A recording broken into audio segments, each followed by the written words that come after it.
மல்லி விஜய் இப்போது வீட்டுக்கு வந்து ரொம்ப சோகமாக மொட்டை மலைன்னு ஃபீல் பண்ணிகிட்ருக்காரு. ஏன்னா அன்னைக்கே மல்லி அவ்வளோ தூரம் சொன்னான். நாம் தான் அதை சரியாக கேட்கல. மல்லி சொல்கிறத மட்டும் கேட்டிருந்தோம்னா இன்றைக்கி நாம் இந்த நிலைமைக்கு வந்திருக்க மாட்டோம்ல. கூட பிறந்த அக்கா நமக்கு துரோகம் பண்ண மாட்டா அப்படின்னு அவன் மேலே அவ்வளோ நம்பிக்கை வச்சுருந்தோம். ஆனால் கல்யாணம் பண்ணிட்டு வந்தவளும் நமக்கு உண்மையாக தான் இருப்பான்னு நாம் ஏன் அதை யோசிக்கவே இல்லை? நம்ம வாழ்க்கையில் எவ்வளோ பெரிய முட்டாள்தனம் பண்ணியிருக்கோம். இந்த முட்டாள்தனத்தால் இன்றைக்கி இழந்து நிற்கிறது நம்மளுடைய சொத்து மட்டும் இல்லை, மல்லி நம்ம மேலே வச்சிருந்த நம்பிக்கையும் தான். மல்லி நம்மளை பற்றி என்ன நினப்பா? சே, மல்லி எப்படி கஷ்டப்படுத்திட்டோமே, எல்லா சொத்தையும் இழந்துட்டு நாம் அசிங்கப்படுறது மட்டும் இல்லாமல் நம்மளை நம்பி வந்த மல்லியும் இன்றைக்கி நடுத்தரவனை நிப்பாட்டிட்டோமே அப்படின்னு குற்றம் உணர்ச்சி விஜய்க்கு தாங்கலை. மொட்டை மாடின்னு ஃபீல் பண்ணிகிட்ருக்காரு. அப்போது மொட்டை மாடிக்கு மல்லி வராங்க. மல்லி வந்ததும் விஜய் மல்லியை பார்த்து மல்லி அப்படிங்கிறாங்க. என்ன விஜய், ஏன் இங்கே வந்து தனியாக ஃபீல் பண்ணுறீங்க? இங்கே பாருங்கள், என்ன ஆச்சு உங்களுக்கு? இல்லை மல்லி, என்னை மன்னிச்சிரு மல்லி. ஃபஸ்ட்டு நீ உன் வாயாலே என்னை மன்னிச்சிட்டேன்னு சொல்லு மல்லி. ஐயோ விஜய், நீங்களே தப்பு பண்ணிங்கன்னா அவனை மன்னிக்கிறதுக்கு நீங்கள் கில்ட்டியாக ஃபீல் பண்ணி நினைக்கிறேன் விஜய். அதெல்லாம் ஒன்றும் இல்லை விஜய், நீங்கள் எந்த தப்புமே பண்ணலை. ஃபஸ்ட்டு அதை நீங்கள் புரிஞ்சுக்கோங்க. நீங்கள் ஏமாற்றப்பட்டிருக்கீங்க, அவ்வளோதான். உங்களை ஏமாற்றிட்டா உங்களால் திரும்ப எதையும் எடுக்க முடியாதா என்ன? இங்கே பாருங்கள் விஜய், நீங்கள் அடிபட்டிருக்கீங்க. திரும்ப எழுந்திக்கிறதுக்கு உங்களுக்கு வழி தெரியும், அந்த திறமையை உங்கள்கிட்ட இருக்குது விஜய். அதனால் இழந்த எல்லாத்தையும் திரும்ப நம்ம பெறலாம் விஜய். நீங்கள் மனசை மட்டும் தளர விடாதீங்க. இல்லை மல்லி, நீ என்கிட்ட எத்தனையோ வாட்டி சொன்ன மல்லி, படித்து சொன்னேன். ஆனால் நான் தான் முட்டாள்தனமாகவே இருந்திருக்கேன். யார் நம்பணுமோ அவங்கள விட்டுட்டு யார் நம்பக்கூடாதோ அவங்கள நம்பி இன்றைக்கி எல்லாத்தையும் இழந்துட்டேன். எனக்கு எல்லாத்தையும் இழந்தது கூட பெருசாக தெரியல. ஆனால் ஒன்றையும் வெண்பாவையும் இன்றைக்கி நடுத்தல் ஒன்று நிப்பாட்டிட்டேன்னு நினைக்கும் போது எனக்கு ரொம்ப குற்றம் வச்சா இருக்குது மல்லி. ஐயோ விஜய், நீங்கள் ஏன் விஜய் இப்படிலாம் நினைக்கிறீங்க? அதெல்லாம் ஒன்றும் இல்லை விஜய். இப்போ என்ன நடுத்தில் நிற்கிறோம் நம்ம? நமக்கு வீடு இல்லையா என்ன? ஏன் விஜய் இப்படிலாம் நினைக்கிறீங்க? இல்லை மல்லி, இருந்தாலும் நான் பண்ண தப்பு தானே மல்லி, என்னை மன்னிச்சிரு மல்லி அப்படின்னு மல்லி கையை பிடிச்சிட்டு விஜய் பயங்கரமாக அழுகிறாரு. இதை நம்ம அன்னபொண்ணி பார்த்துட்ருக்காங்க.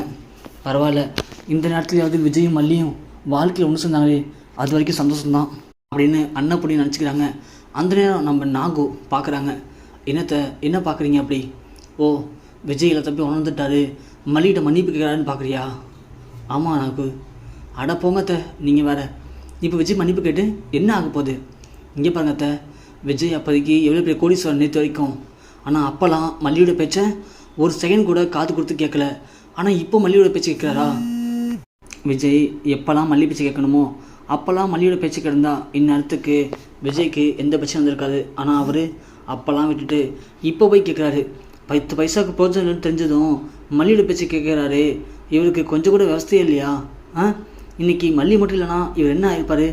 அடிக்கடி ஆகுனா சும்மா சின்ன சண்டைனாலும் உடனே நீ வீட்டோட வெளியே போ அப்படின்னு அவங்க அக்கா பேச்சை கேட்டுட்டு எத்தனை முறை மல்லி துரத்தி அடிச்சிருப்பாரு. அப்போல்லாம் மல்லி எத்தனையோ முறை அழுதுட்டு வீட்டுக்கு வந்திருக்கா.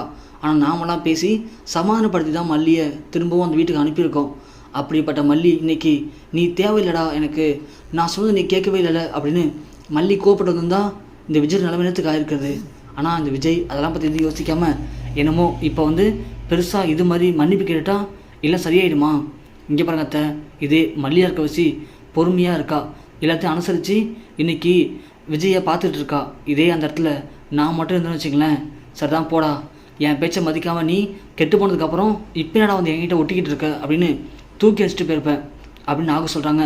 அதை விஜய் கேட்டுறாரு மேலேருந்து. கேட்கவும் விஜய்க்கு ரொம்ப கஷ்டமாக இருக்குது. மல்லி ஒன்றே, ஏங்க இதெல்லாம் நினச்சி ஃபீல் பண்ணாதீங்க, அவங்க அப்படி தான் இருப்பாங்க, எல்லோரும் உங்களை பற்றி தெரியாதுல்ல, நான் போய் என்னன்னு கேட்குறேன் இருங்க அப்படின்னு மல்லி கோவப்படுறாங்க. விஜய் ஒன்றே, இல்லை மல்லி விட்டுரு, நீ எதுவும் கேட்காத போயிட்டு, அது எனக்கு தான் கஷ்டமாக இருக்கும். அவங்க உண்மை தானே மல்லி சொல்கிறாங்க, எல்லாருக்கும் இருக்கிறது தானே மல்லி, நீ சொல்லும்போதெல்லாம் கேட்டிருந்தானா இன்றைக்கி நாம் இந்த நிலைமைக்கு வந்திருக்க மாட்டோம்ல மல்லி. ஆனால் நாம் அன்றைக்கி புரிஞ்சிக்காமல் நான் உன்னையே ரொம்ப கேவலப்படுத்தியிருக்கேன், எத்தனையோ முறை அசிங்கப்படுத்திருக்கேன் தான், இல்லைன்னு சொல்லலை.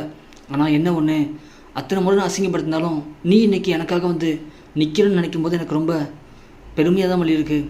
பரவாயில்ல மல்லி, என்னை மன்னிச்சிரு மல்லி அப்படின்னு திரும்ப விஜய் மன்னிப்பு கேட்குறாரு. மல்லி கீழே வராங்க விஜய் அடிச்சுட்டு.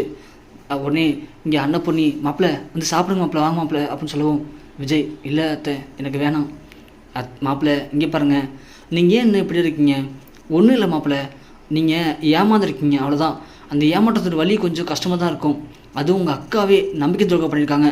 ஒன்றும் இல்லை மாப்பிள்ளை, எல்லாமே சரி பண்ணிடலாம், சரி பண்ண முடியாத பிரச்சனை ஒன்றுமே இல்லை மாப்பிள்ளை. கண்டிப்பாக அந்த கடவுள் உங்களுக்குன்னு ஒரு வழி காட்டுவார் மாப்பிள்ள. வாங்க மாப்பிள்ள, கொஞ்சமாக சாப்பிடுங்க வாங்க அப்படின்னு விஜய்க்கு சாப்பாடு போகிறாங்க. அதுக்கப்புறமா எல்லாம் போய் தூங்கிடுறாங்க. ஆனால் விஜயால் தூங்க முடியல. விஜய்க்கு எல்லாமே ஞாபகத்து வருது. ஆரம்பத்துலேருந்து நம்ம அக்கா நமக்கு எந்த அளவுக்கு நல்லது பண்ணுற மாதிரி பண்ணா, ஆனால் எல்லாத்துலேயும் ஒரு சுயநலம் வந்திருக்கல. நாம் தான் சரியாக புரிஞ்சுக்கல. ஆனால் பரவாயில்ல, நாம் பண்ண எல்லா தப்பையும் மன்னிச்சு மல்லி நம்மளை ஏற்றுக்கிட்டா. இன்றைக்கி மல்லி மட்டும் இல்லைன்னா நம்ம என்ன பண்ணியிருப்போம்? ச்சே, நாம் இருந்தாலும் இந்த அளவுக்கு கேவலமாக இருந்திருக்கக்கூடாது. நாம் ஒரு அடி முட்டாளாக இருந்திருக்கோமே, அதனால தானே இன்றைக்கி ஏமாந்து போய் நிற்கிறோம். நாகு சொன்ன மாதிரி நாம் எல்லாத்தையும் இழந்துட்டோம். இன்றைக்கி நம்மக்கிட்ட ஒன்றுமே இல்லை. இந்த நேரத்தில் மல்லி கூட இருக்கிறது நமக்கு கஷ்டமாக தான் இருக்குது.